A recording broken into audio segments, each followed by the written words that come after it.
One of the big debates in economic circles these days is whether robots are going to steal all of our jobs. There have been such progress in artificial intelligence and robotics recently that the fear is that human beings will have nothing to do.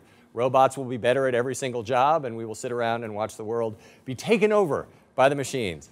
Is this something that you should worry about? Well, history actually suggests that the economy is very good at adapting to technological change. And there was a great article in the Wall Street Journal this week written by their economics correspondent, Greg Ip, where he went back to the invention of the spreadsheet.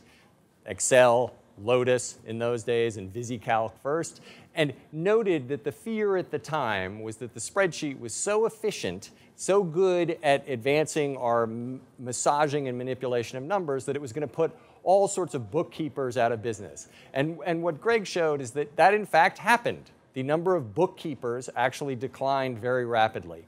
But at the same time, spreadsheets created lots more other jobs around that for financial analysis and projections and all sorts of things that you couldn't do before Bitcoin. Sorry, before the invention of spreadsheets.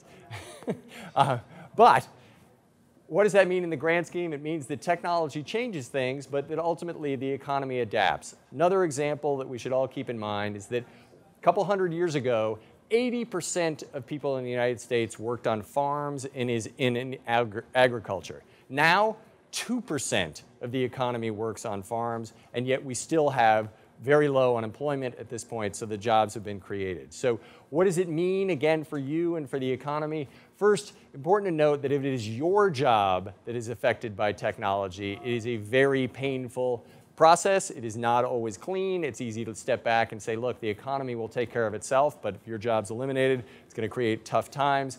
And then we have the problem now of pay, which is that a lot of high-paying old jobs in manufacturing and other industries are being replaced by low-paying services jobs. Lots of people think that there's something inherent about manufacturing that pays a lot of money and that services should pay low.